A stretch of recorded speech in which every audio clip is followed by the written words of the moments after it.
काला धागा। बात थोड़ी पुरानी है। ठंड का मौसम था। गांव की चौपाल पर जल रहे अलाव को घेरकर बूढ़े, बच्चे तथा युवक बैठे थे। गांव में कई वीर ऐसे भी होते हैं जिनसे भूत ने कभी न कभी बीड़ी मांगी होती है। किसी ने चुड़ैल को गाड़ी पर लिफ्ट दिया है तो किसी ने भूत के साथ खेतों में पानी लगाया है। ऐसे युवाओं में खुद को सबसे साहसी साबित करने की होड़ चल रही थी। बहुत देर से उनकी बातों को सुन रहे एक वृद्ध, जिनकी उम्र लगभग 70 वर्ष की थी, वो इन युवाओं से बोल पड़े। बातों से तो हर कोई बहादुर बन सकता है, ऐसे किसी को कैसे हम साहसी मान ले। अगर तुम लोग ये साबित करना चाहते हो तो तुम्हें एक परीक्षा देनी पड़ेगी। जो अव्वल आएगा वही गांव का सबसे बहादुर युवक माना जाएगा। बताओ, क्या तुम तैयार हो? सभी उत्सुकता से उनकी ओर देखने लगे। पर परीक्षा क्या होगी? तो सुनो, आज शाम को जब मैं मवेशी चराने नदी के किनारे गया तो नदी के टेढ़वा घाट पर मैंने एक लाश देखी। शायद वो लाश कहीं से बहकर आई है और किनारे की झाड़ियों में अटक गई है। वो एक वृद्ध की लाश है। तुम में से जो इसी वक्त उस जगह पर जाकर लाश के बाएं हाथ में ये काला धागा बांधकर आएगा वही सबसे साहसी माना जाएगा। क्या तुम में से कोई ये कर सकता है? शर्त सुन, वहाँ पर सन्नाटा छा गया। नदी, जो वैसे भी बीहड़ और वीराने से होकर बहती है, और उसमें से भी टेढ़वा घाट जहाँ लोग दिन में भी जाने से डरते हैं, वहाँ इस समय भला कौन जाना चाहेगा? ऊपर से उस जगह से संबंधित अनेक डरावनी कहानियां प्रचलित थी जो लोगों में भय पैदा करती थी।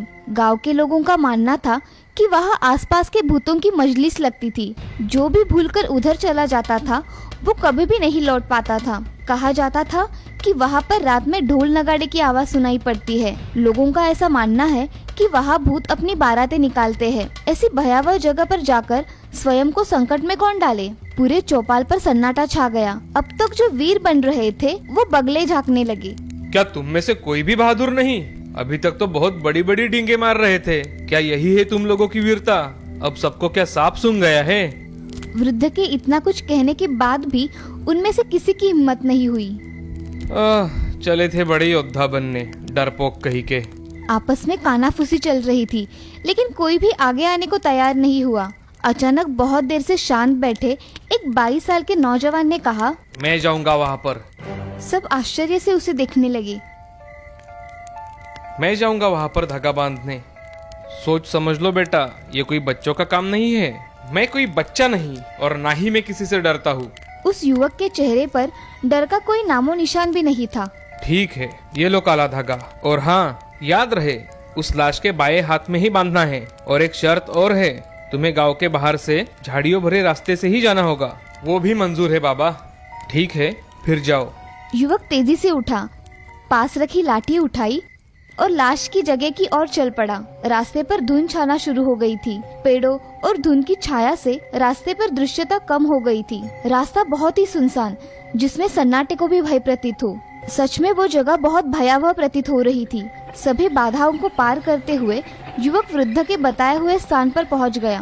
नदी एकदम शांत थी। युवक नदी के तट को टटोलकर लाश ढूंढने की कोशिश करने लगा। अचानक से उसकी नजर नदी के किनारे पर पड़ी हुई लाश पर पड़ी। लाश किनारे पर आधे मुंह पड़ी थी। युवक को बाएं हाथ में धागा बांधना था जो नीचे दबा था। युवक लाश को पलटकर सीधा करने लगा। तभी अचानक से लाश ने उसका हाथ पकड़ लिया। शीघ्र ही युवक ने उसकी पकड़ से अपना हाथ छुड़ा लिया। युवक की आंखों के सामने लाश खड़ी हो गई। बाया हाथ दूसरा है बच्चा। पर युवक पर उसका कोई प्रभाव नहीं हुआ। देखिए, आप शांति रखें, यही दोनों के लिए अच्छा होगा। तुम मुझे धमकी दे रहे हो, वो भी एक मरे आदमी को। तुम अपनी खैर मनाओ बच्चा। अब देखिए, आप जो भी हैं, मुझे केवल शर्त पूरी करनी है। मेरे काम में बाधा डाली तो तुम्हें एक बार फिर से मरना पड़ेगा। तुम भूत को ललकार रहे हो, अब तुम्हारा बचना मुश्किल है। आओ, जोर आजमाइश हो जाए, क्योंकि मुझे तो शर्त हर हाल में पूरी करनी है। थोड़ी देर के लिए वहाँ निस्तब्धता छा गई। तुम बहुत वीर हो बच्चे। जाओ, मैंने तुम्हें माफ किया, तो मुझे अपने हाथ में काला धागा बांधने दो।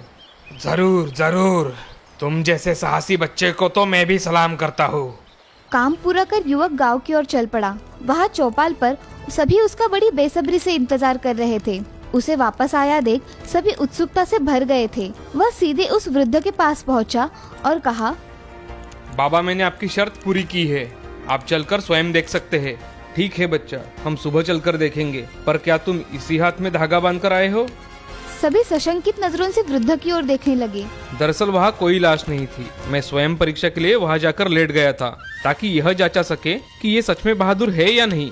इसलिए मैंने जानबूझकर लंबे रास्ते का चुनाव किया, जिससे दूसरे रास्ते से मैं वहाँ पहले पहुँच सकूँ। घर जाकर हो आने की बात जो मैंने यहाँ बताई थी वो झूठी थी। मैंने बस परीक्षा लेने के लिए ये कार्य किया था। सभी वृद्ध के बुद्धि और युवक के साहस की चर्चा करते हुए अपने घरों की ओर चल दिए। लेकिन असली सवाल ये है कि वृद्ध और युवक दोनों में ज्यादा साहसी कौन था। एक श्रीरामपुर नाम के गांव में विश्वास नाम का टीचर रहा करता था। उसके 2 बेटे थे, एक का नाम था सुशील और दूसरे का नाम सुहास। दोनों भी अब बड़े हो गए थे। उनकी माँ दिन भर घर के काम करके बच्चों की तरफ ध्यान दिया करती थी। एक दिन शीला नदी पर कपड़े धोने के लिए जाती है। तभी वह पैर फिसलने की वजह से गिर के शीला की कमर में मोच आ जाती है। उससे उठकर बैठना भी मुश्किल हो जाता है। एक दिन शीला अपने पति से, अजय मैं सोच रही हूँ कि सुशील की शादी कर दी जाए, इससे घर को संभालने के लिए कोई आ जाएगी। हाँ शीला, तुम सही कह रही हो, मगर इस बारे में मुझे सुशील से बात करनी पड़ेगी। मैं देखता हूँ, तुम चिंता मत करो। तभी सुशील घर आता है। सुशील अपनी माँ से, क्या बातें शुरू थी मेरे बारे में? मैं आया तो अचानक बंद हो गई। सुशील बेटा, अब तुम्हारी माँ से घर का काम नहीं होता और अब तुम्हारी शादी की भी उम्र हो गई है, तो क्यों ना तुम शादी कर लो। जैसा आप ठीक समझो पिताजी, आपने सोचा है तो ठीक ही होगा। ऐसा कहकर विश्वास भी उसके काम पर लग जाता है। कुछ दिनों बाद विश्वास एक अच्छी लड़की ढूंढकर उससे सुशील की शादी करवा देता है। सुशील और सुहानी बहुत खुश रहा करते थे। उनकी गृहस्थी बहुत अच्छे से चल रही थी। 2 महीनों बाद मास्टर विश्वास रिटायर्ड हो गए थे। अब वो दिन भर घर पर ही रहा करते थे। शीला और विश्वास दिन भर बातें करते और अपने नए बहू के साथ अपना समय बिताते थे। एक दिन विश्वास को हार्ट अटैक आकर उनकी मौत हो जाती है। उनके बाद घर में बड़ा बेटा सुशील और छोटा बेटा सुहास अपनी माँ के साथ रहा करते थे। अब सुशील की पत्नी सुहानी कोई भी काम ढंग से ना हो तो सास और देवर को बोल लगाया करती थी। एक दिन बहुत सारा खाना घर में बच जाता है। सास ने खाने से मना कर दिया। तब सुहानी ने, बहू मुझसे ये खाना नहीं खाया जाएगा। हाँ, यहाँ कौन सी मेहनत करनी पड़ती है। भाभी, माँ को कुछ मत कहो, वह खाना कल का है, उसकी तबीयत के लिए वह ठीक नहीं है। अरे यहाँ क्या सब फोकट में आता है? तुम्हें क्या मेहनत करनी पड़ती है? हाँ भाभी, ये सब पता है, मगर मेरी पढ़ाई खत्म हो जाने के बाद मैं भी काम करूँगा, तो आपको ये बोलने की नौबत नहीं आएगी। तेवर तो देखो, मुझसे आवाज ऊपर करके बात करते हैं। तुम रुको, मैं तुम्हारे भैया से बात करके इस समस्या का समाधान निकालती हूँ। मैं ये हर रोज के किटकिट से परेशान हो गई हूँ। सुहानी गुस्से से अपने कमरे में चली जाती है। अगले दिन वो अपने पति से घर के बंटवारे के बारे में बोलती है। अजय, मैं अब इस घर में नहीं रह सकती, मुझे मेरे हक का घर चाहिए। अरे सुहानी, तुम्हें आज अचानक क्या हो गया है? कुछ हुआ होगा तो बैठकर समस्या का हल निकालते हैं। मैंने आपसे कहा ना, मुझे इस घर में नहीं रहना। आप सोच लो आपको क्या करना है। अब सुशील अपनी माँ के साथ बात करने चला जाता है। अरे बेटे, आज तुम्हें कुछ काम है क्या? तुम कुछ चिंता में दिखाई दे रहे हो। हाँ माँ, मैं सोच रहा हूँ कि मैं मेरा हिस्सा लेकर अलग हो जाऊँ, क्योंकि तुम्हारी और सुहानी की हर रोज की नोकझोंक मुझे पसंद नहीं, इसलिए मैं कह रहा हूँ। मगर भैया, इसकी कोई ज़रूरत नहीं है, हम एक साथ रहे, ये हमारे माँ पिताजी का सपना था। हाँ बेटे, तुम सही कह रहे हो। हम हमारी जायदाद के समान हिस्से कर देंगे। तुम तुम्हारा हिस्सा लेकर सुहानी के साथ खुश रहो। माँ, मैं जमीन में से 2 एकड़ जमीन ले लेता हूँ, बाकी की 3 एकड़ जमीन में सुहास को दे देता हूँ। ठीक है भैया, मुझे कोई आपत्ति नहीं है, मुझे तुम्हारा निर्णय मंजूर है। बेटा, तुमने सब तय कर ही लिया है तो यही ठीक होगा कि हम दोनों इसमें ना बोले। माँ, मैं कल ही हमारी दुकान का काम कर लूंगा और वहाँ रहने के लिए चला जाऊंगा। जैसा तुम्हें ठीक लगे बेटा। ऐसा कहकर सुशील वहाँ से चला जाता है। माँ और सुहास को बहुत दुख होता है कि सुशील उनसे ऐसी बातें कर रहा था। कुछ दिनों बाद सुशील अपने दुकान का काम पूरा करके वहाँ ही घर बनवा लेता है। दोनों भी वहाँ रहने के लिए चले जाते हैं।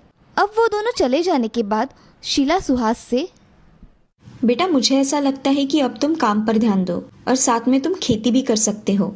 मगर माँ, उस खेती में आज तक कुछ आया नहीं, तो अब क्या आएगा? तुम प्रयत्न करके तो देखो, तुम्हारे परिश्रम जाया नहीं जाएंगे। तुम मेहनत तो करो बेटा।